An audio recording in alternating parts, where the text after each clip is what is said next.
name is Dr. Nathan Groot. I am a music instructor at the Arkansas School for Mathematics, Sciences, and the Arts, where I teach string ensemble, applied string lessons, and other music courses. Today we're going to be taking a look at Perpetual Motion, which is a part of set 2 for the junior high South region of Arkansas all-region audition. Okay, so let's talk just a little bit about this piece. We are in the key of B flat major, so it might be a good idea to practice your B flat major scale before you practice this piece each day, just to kind of root yourself in the key of B flat major. You should also be thinking about your finger patterns. So on the G string, you're going to have a 1-2 finger pattern, that A natural, B flat, half step in the hand. On the D string, you're going to have an open finger pattern, so you're not going to have any fingers touch except for our measure with an accidental, which we'll talk about in a moment. On the A string, you're going to have a 3-4 finger pattern, that half step between D natural and E flat. All right. And then on the E string, you're going to have another 3-4 finger pattern, A to B flat half step. But there's something very important about the E string, and that's that we cannot use it open. Why can't we use it open? Because we have E flats in the key. So that means that if you're playing an open E string, you've played a wrong note. So basically, no open E's. There are some fourth fingers I would like to recommend. Some are more strongly recommended than others. The E's you pretty much have to do. So those occur in the last note of measure 1. There's an E flat that you need to play with a fourth finger. This is going to be a fourth finger that touches your third finger. When you get to measure 4, the second to last note, that is also an E flat that needs to be played with that fourth finger. That's right on beat 4 of measure 4. There are 2 in measure 5, right on beat 2, so that's the third eighth note. And then also on the and of 3, which is the 6th eighth note of that measure. So the third eighth note and 6th eighth note of that. Both of those are E flats that you must play with a fourth finger half step away from the D natural. Now there are a couple other fourth fingers that I just recommend, and this is partially because of a sort of a string playing rule that you may have heard about, where you don't cross a string for one singular note. So these are places where you could play an open string, but we probably shouldn't because it's going to be an unnecessary string crossing. So one of these is the and of 3 in measure 7. So that is the 6th eighth note of measure 7. And then the next one is right on beat 4 of measure 11 and right on beat 4 of measure 12. So the second to last note in both of those measures, I would play that with a fourth finger just to avoid a string crossing. So there is a shift in here, and yes, it is possible to play this without shifting. However, it's marked and you have to do it. And in case you're wondering, yes, the adjudicators will know if you don't play the shift because the timbre of the strings is very different. So it'll be super obvious if you don't play the shift. So let's start practicing now. This shift is a little bit tricky for one reason, and that's because we're shifting from an open string to a first finger. Shifting up from an A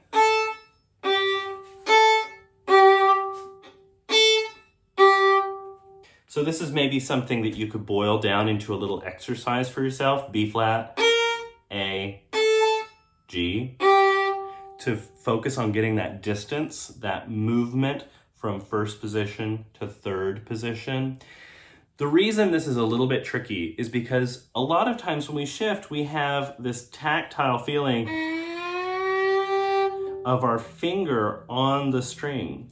We don't have that here, so we have to use other means to feel that distance. That is going to be in the thumb and the hand moving up. When we get to third position, our hand also hits the bout of the violin, which is very helpful. You can practice just dropping your hand and finding third. If If you're not sure if it's in tune, you can try playing it with your open G string. That's an octave. If it's out of tune, it's gonna be very obvious because it's going to be a more dissonant interval if it's out of tune. So that's one way to check. The other way is if you hit it really, really in tune, you're going to hear the resonant, sympathetic resonance of the instrument vibrating. Sometimes you can even see the G string vibrating, which I think is pretty cool. So back to the shift. Practicing this is going to be really important, and just sort of feeling that distance there to get into third position. Now, once you're in third position, you're going to have this finger pattern. So your second finger and third finger are going to touch. Then we have to shift back, first position. This might be a little bit tricky. This is something that is worth practicing, just slowly, that shift from G to F natural, and having your hand frame set so that you can then drop your fourth finger. So just going from G to F to A, fourth finger, is a good exercise just to keep that hand frame stable so that you can just drop that really quickly without having to do anything weird or struggle very much. But these are the spots that I would primarily isolate. Okay, finally, something really important in this etude is the bow. So you'll notice some little articulations over the first measure. These are staccatos. And then after that, something that says S-I-M, period. So this just means that you are going to continue playing this in a similar way, or rather exactly the same. So you're going to use the same bow stroke throughout this whole etude, even though the staccatos are only marked on the first measure. This continues through the whole thing. So what is a staccato? It's going to have space after it. We're going to stop the bow, right? So rather than playing legato,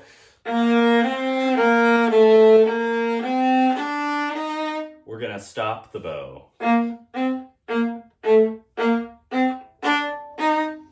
Where in the bow should you play this? Should you play it out here? Should you play it right here?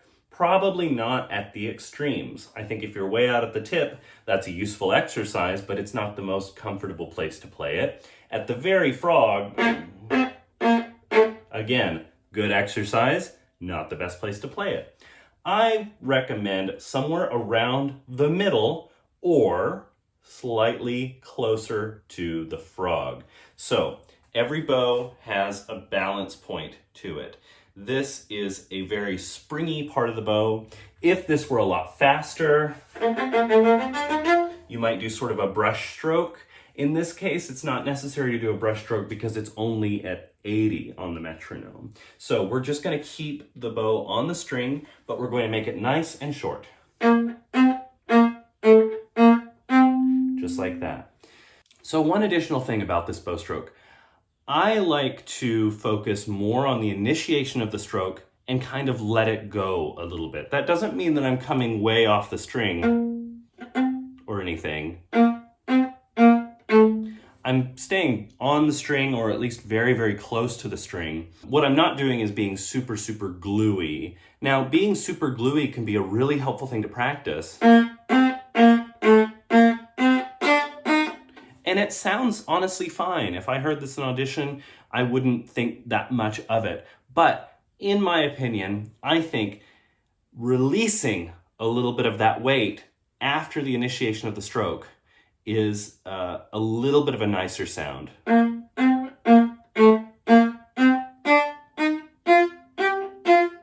So what that does is basically allows the string to vibrate just a little bit more than it would if you were being super, super gluey, even weight the whole way through on these staccato strokes, okay?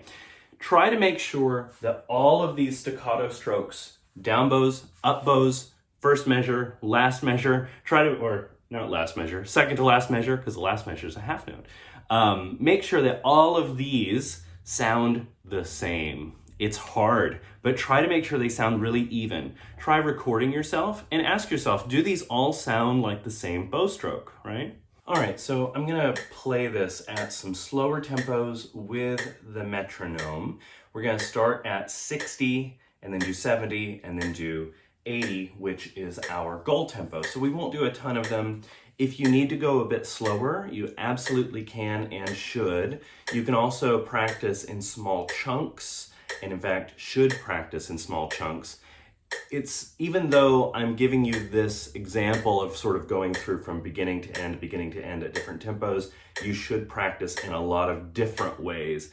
And this is something that if you want more information on, I'd be happy to send some resources your way. This is just one of many ways to practice. Okay.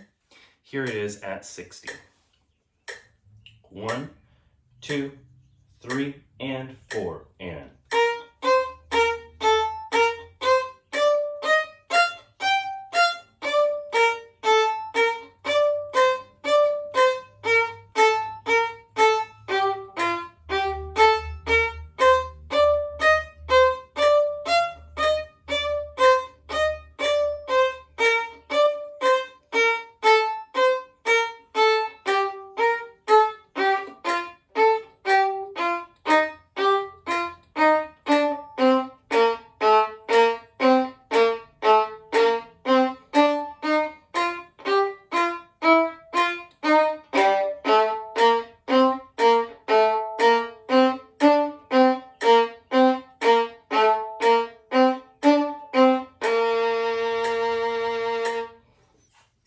Here it is at 70. 1, 2, ready, go.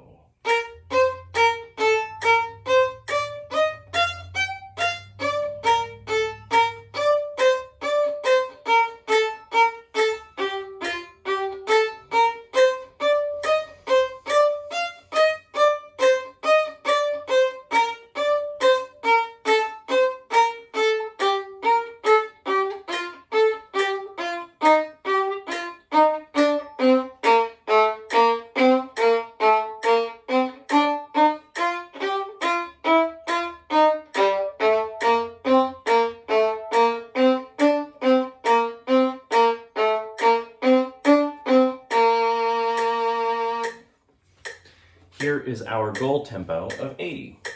1, 2, 3, and 4, and.